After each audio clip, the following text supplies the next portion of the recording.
welcome to another crawler build video. Now, you may notice that this beginning looks kind of weird, as in you're not really seeing anything. Well, that's because before we get into the time lapse, I want to show you something that I've built. And you'll see when I've built it. But if you may remember, a while back, in the first really big body unit I created, I made a ramp to like a storage area. And you may remember that I made that ramp moderately wide, and I said that they would have some sort of way of like moving product around. And I was thinking about this earlier before actually started building anything, and I realized, produce would also have something like that, but it's on the wrong floor, so there's no real way of getting it there. So I built a ramp, and then I realized if because typically when you're getting stuff like that for like a kitchen or some sort of major stock area. For example, I used to volunteer at a company called Gleaners, which is a food bank. They had massive boxes of just the produce.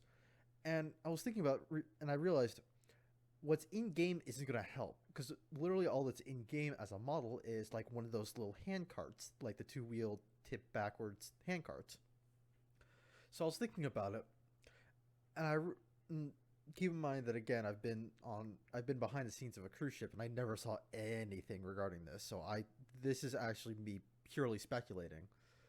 But for something like this, keep in mind that this is fairly big, and there will be a lot of stuff moving around, because you would only have one point in and out for like food, so you would need to get it and any and all stock. You wouldn't be able to bring it into like the nearest opening kind of thing with cruise ships. So I was thinking about, and I realized that you would need some sort of way of transporting this that's not by hand. So I went through my catalog of things that would help for this, and my mind went to two vehicles specifically. One of them I had the experience of working with at Home Depot. For some of you that aren't aware, I used to work at Home Depot as one of the freight team, and we've got what's called pallet jacks, and some of you may know what a pallet jack is, but it's essentially a vehicle, or it's not really a vehicle, it's a hand device that has two forks, very similar to a forklift, that slide into a pallet, and you've got this handle that you pump, raises it up, and you're able to easily move the pallets. And that's great and all, but here's part of the issue. Even at Home Depot, that's a fair bit of distance to travel with a really heavy load. So my mind went to a separate thing, to a slightly different object, which is we have a motorized pallet jack. I don't remember if there was a specific name. Now, for those of you that have been to a Home Depot, you're thinking, hold on, that doesn't exist. Well, yes, you don't normally see it during store hours, because it's not exactly what we call a hand object, or like a hand operated vehicle. Rather, it's a motorized vehicle, meaning that like all other motorized vehicles at Home Depot, you need to have a flagger to move anything with it. Well, because the pallet jacks don't need a flagger, it's just easier to use the pallet jacks during normal store hours. So after store hours, we use the electric pallet jack for the really heavy stuff that needs to move like across the entire store. So I was thinking about it and realized, well, the stuff is not going to be on pallets, but they're going to be probably in boxes and that kind of stuff. So as a result, I created the electric hand cart. And I know this looks derpy, but I'll kind of explain how this thing works in just a second. So you notice it's entirely electric, and it uses a bunch of the maggles. I just realized I can actually slightly lift this thing. It's kind of that light. And you'll notice that it's just a single electric motor powering these two wheels, and then these two wheels are steerable, and you've got like this little standing platform. And again, I'm drawing a lot of inspiration from the electric pallet jack that we had at Home Depot.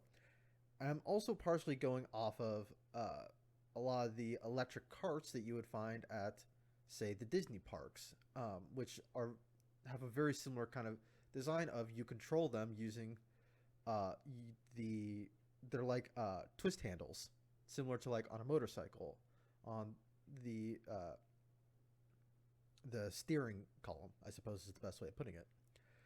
And again, as you turn the steering column, it turns the wheels. So, and this was actually a trick that I learned a while back, and I can't for the life of me remember who it was that actually showed me this. But the so for the pivots, and I think all the pivots are like this. You're able to control the angle, but you're also able to read the current rotation. Which, if you hook that up to the wheel steering, you'll see that as I turn this, the wheels correctly respond. You'll notice that they're pretty accurate. And if you try and recreate this, you'll experience that that's not actually the case. I had to multiply how the rotation that was experiencing by five, because I think a fifth of how much this moves like a fifth of how much. No, these move a fifth of how much this moves, if I understand it correctly. So as you can see, they're pretty responsive, but when I first created that, they weren't responsive at all. Um, and I created this little I don't even know how to put it, but it's like these angles in this block just so that I couldn't, because I kept experiencing this thing like shooting off and then fully rotating, and it didn't really work too well. But if you look, we've got four batteries. They're the small batteries. We've got two electric connectors, one on either end. We've got 10 magals. We've got a steering column. We've got a steering platform, as I'm going to refer to it. This is also something that the electric pallet jack had at Home Depot. And you'll see that we've got four controls. Battery percentage, which just reads the battery percentage. The mags, which turns on the magals. Very fancy. Uh, and then you'll see that there's a microcontroller here, which connects to the forwards and backwards buttons, and that controls the electric motor. So if I get on here, and I keep bouncing this thing, so if I turn this all the way this way, and then I press Q on forwards, you'll see that I start moving forwards. And a lot of you that play Stormworks will be saying, okay, there's nothing super interesting about that. Why did you have to create a totally new microcontroller for that? Because there's already a microcontroller that does it. Well, the microcontroller that does do this has one issue with it, which is that if you press the button, it will continue moving at that speed. You have to press another button to slow it down. However, with this button, it automatically will stop essentially sending power into the motor, and it will just slowly stop on its own. And again, you can see that for the backwards, it does something very similar. And I can just steer it using the steering column. It's very fancy.